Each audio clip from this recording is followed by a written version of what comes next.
So thanks for the introduction. As mentioned, my name is Danica. I'm part of the Data School Cohort 4, and today I'll be taking us through a look into set actions in Tableau.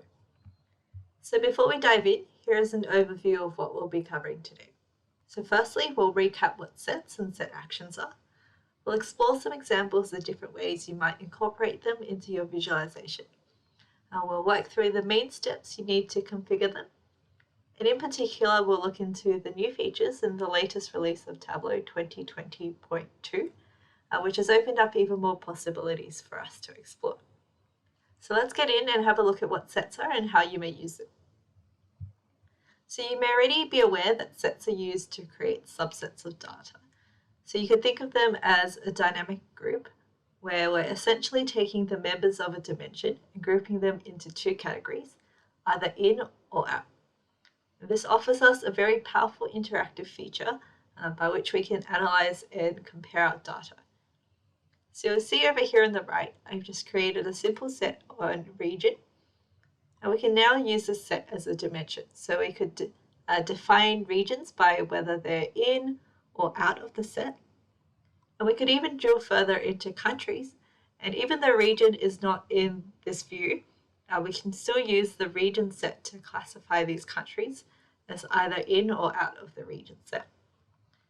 Set actions were released in 2018.3, and they allow us to directly interact with a worksheet or dashboard elements to change the members in a set. I will be focusing today on different ways that you might exploit them to make your visualizations more interactive and insightful. So there are many examples of ways you can use sets. So you can use them as a dynamic dimension, as we just saw. You can use them as a filter or in a calculated field. We often use them as a means of comparing and analyzing different subsets of data.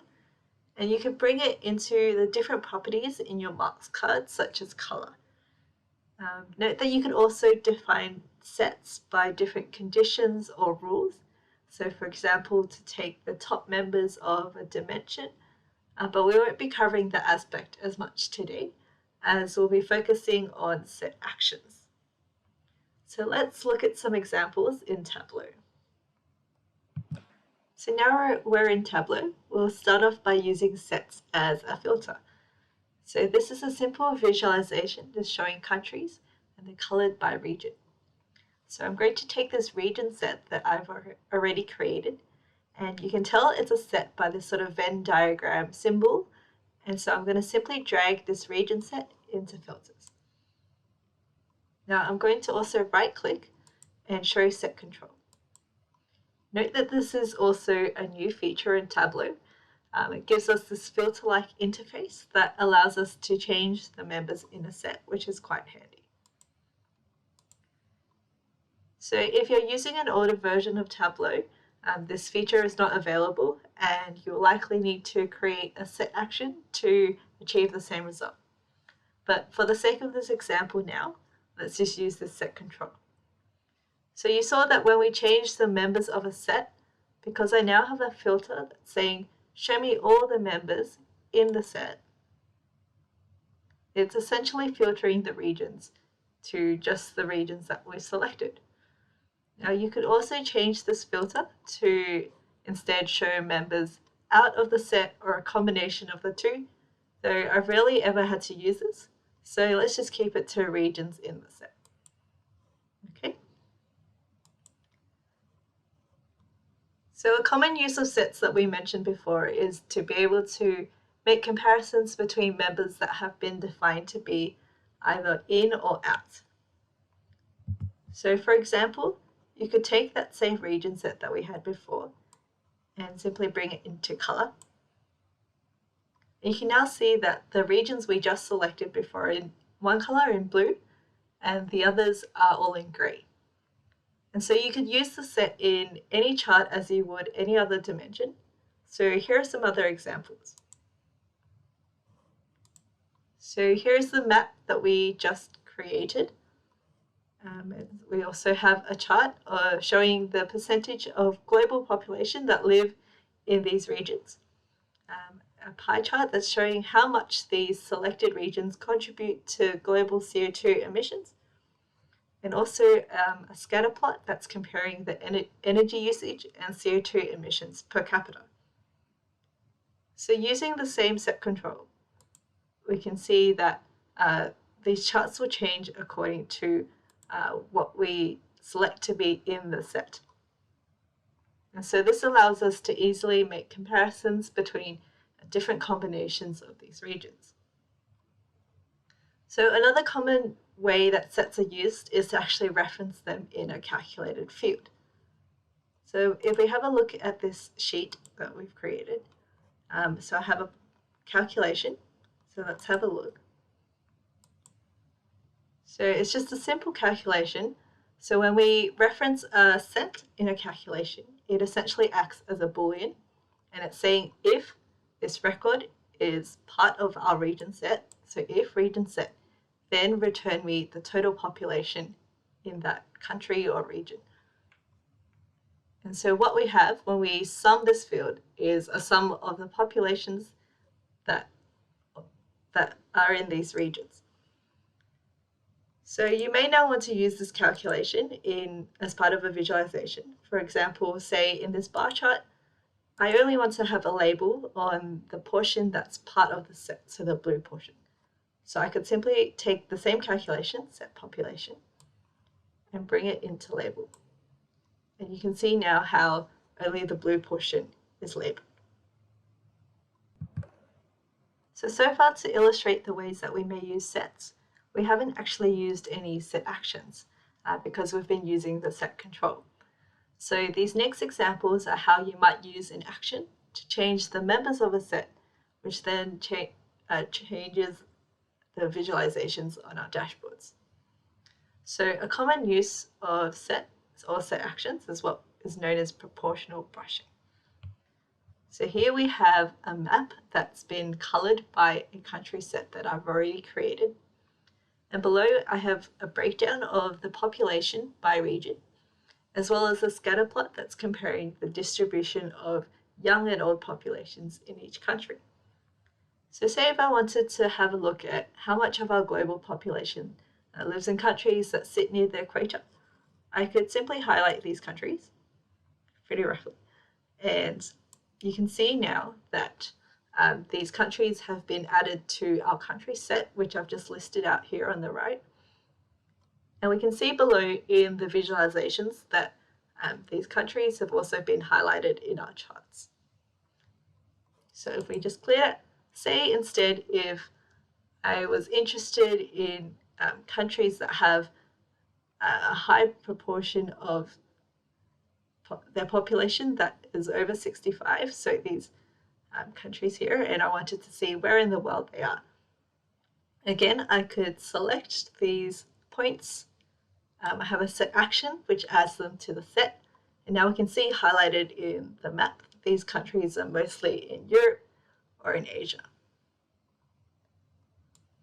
Cool.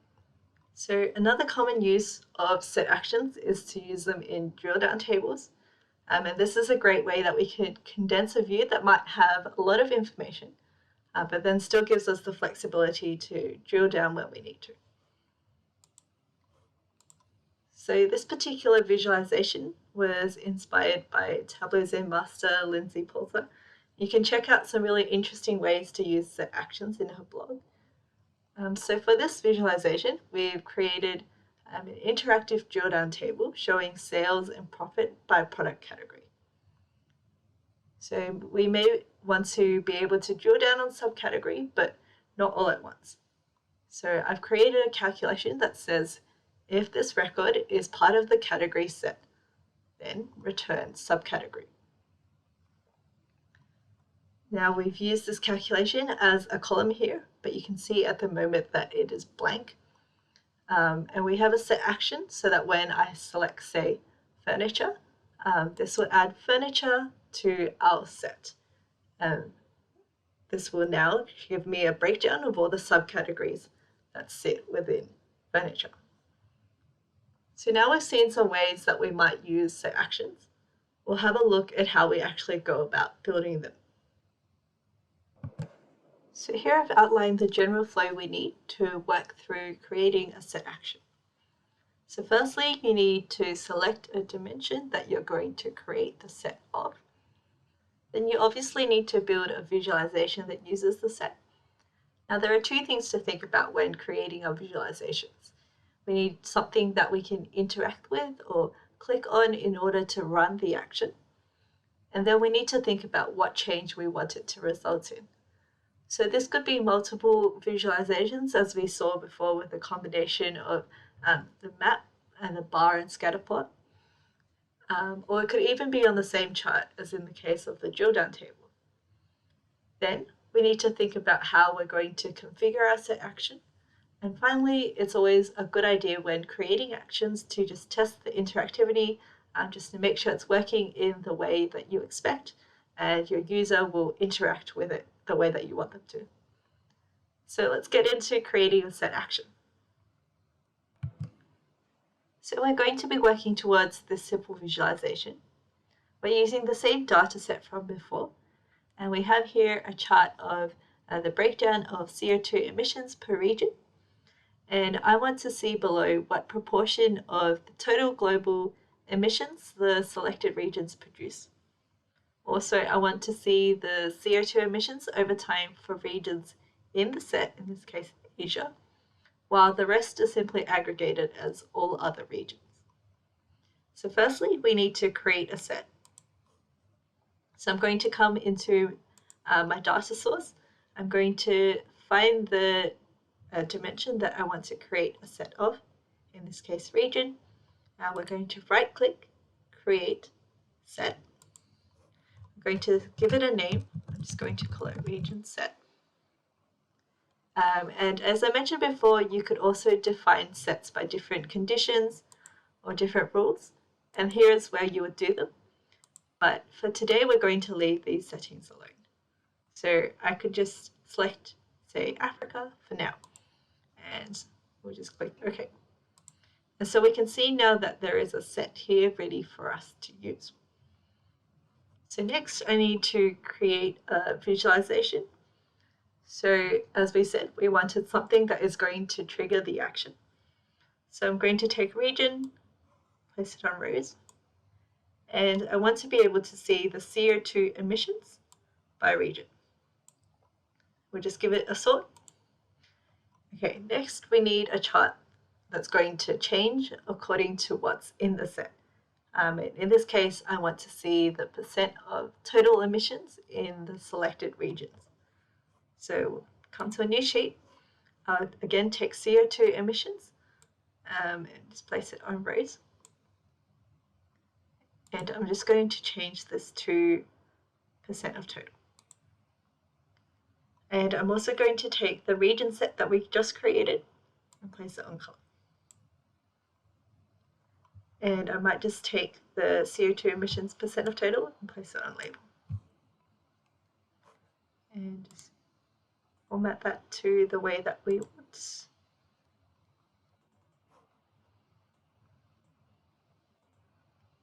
All right. Now let's also see how we might use a set in a calculated field. So again, I'm going to create a new calculation. New calculated field. Let's just call it regions and set classification. Sorry.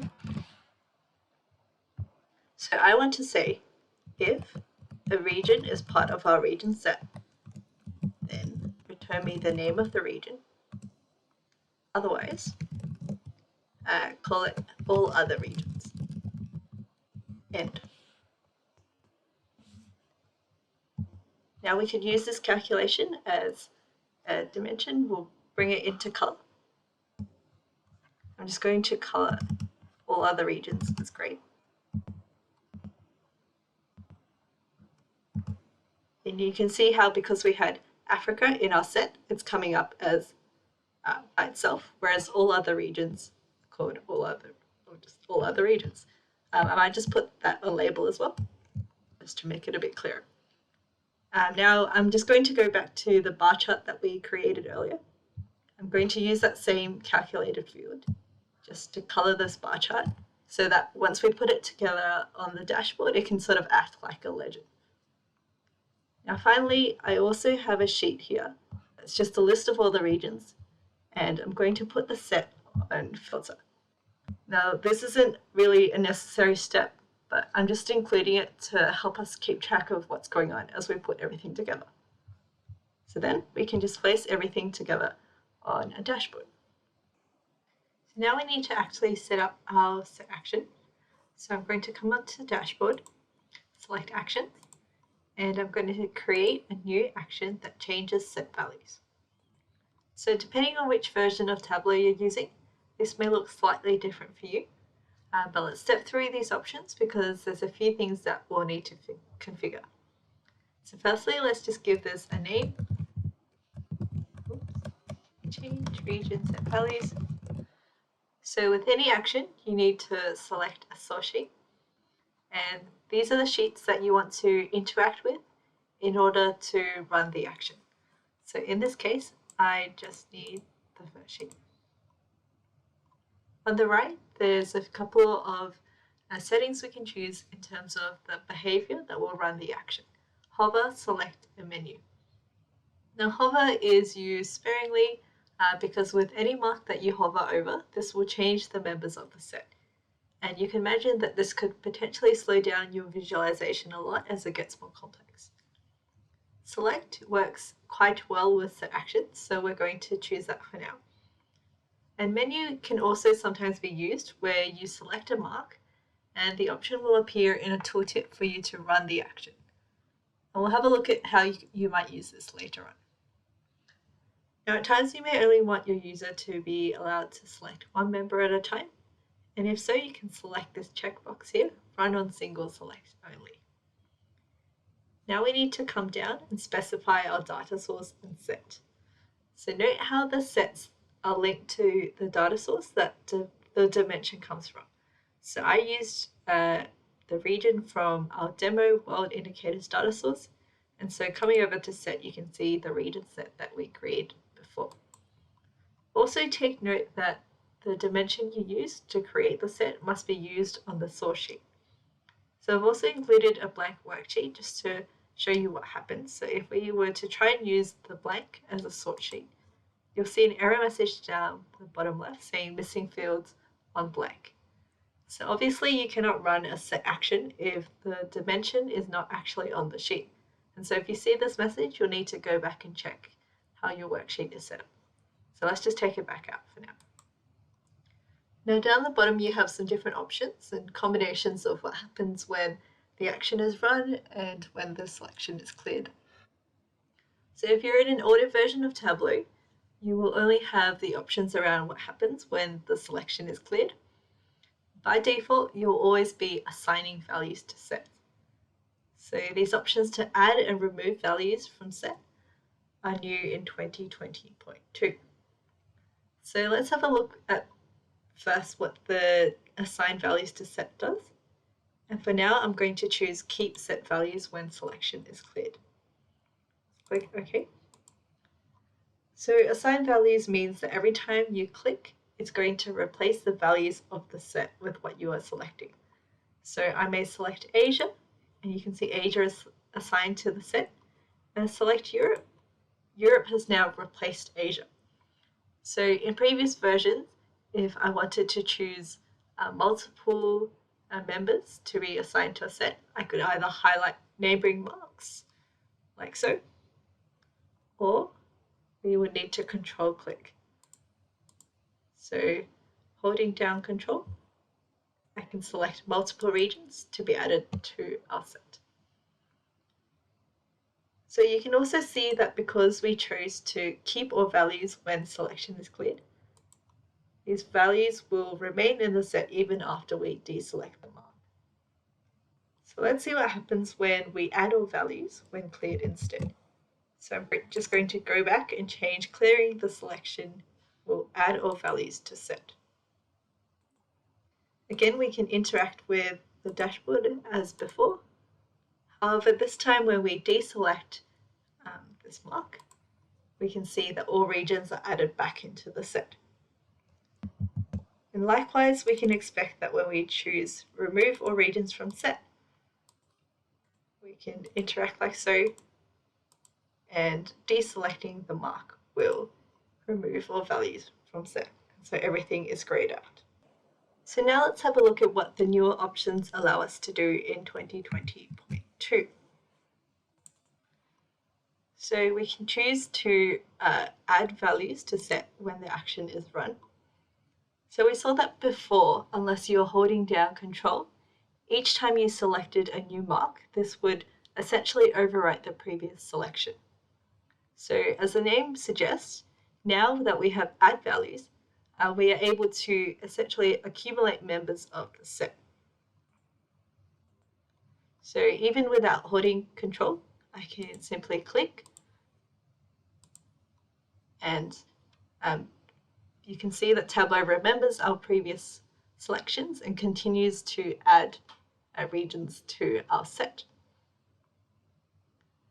You'll also see now with these new features that there are some combinations of actions that so actions when run and actions when cleared, that will complement each other better. So for example, looking at the options we have, it wouldn't really make much sense to add values to set on both sides. We can see what happens. We can continue adding members. When we deselect, all the regions are added to the set, and then we are essentially stuck. We can't do anything else. So it might then make more sense if we were to use add values to set and remove all values when selection is cleared. So we could accumulate some regions and then clear when we're done. And that complements each other quite well. So we could also do essentially the inverse, where we want to remove individual values as we select them. So we can do running the value action will remove values from set. So as expected, this will now clear what we've previously added to the set. And again, it wouldn't make much sense to choose remove all values on both sides, but perhaps we want to choose remove values from set and then add them all back in when we're done.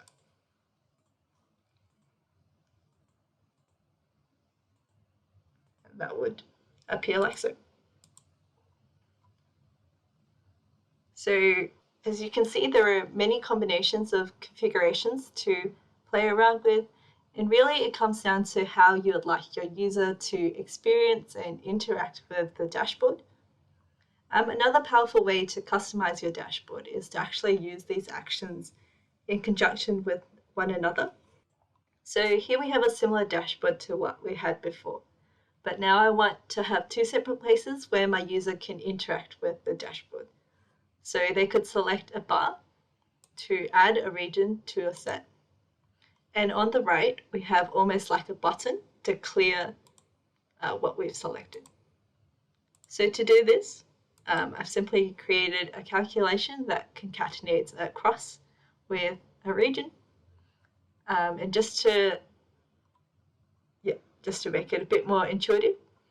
And of course, we said before that we need to make sure the dimension we're using is in the view. So we've just placed region on detail as well. Now coming back to the dashboard, we need to make sure we create two separate actions. So firstly, I have an action on the bar chart that is adding values to set. And then I need another action using the list that's going to remove values from set, so that we can get this sort of interaction as we see here.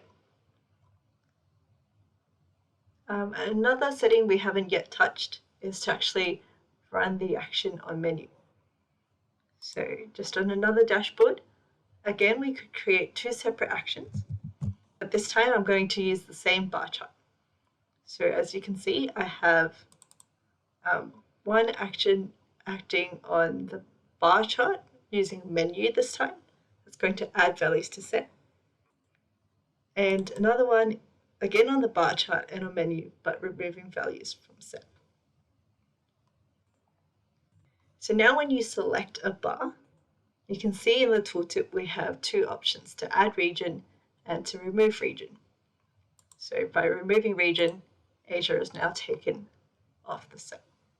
So that's another way you could customize your dashboard actions to change up the interactivity.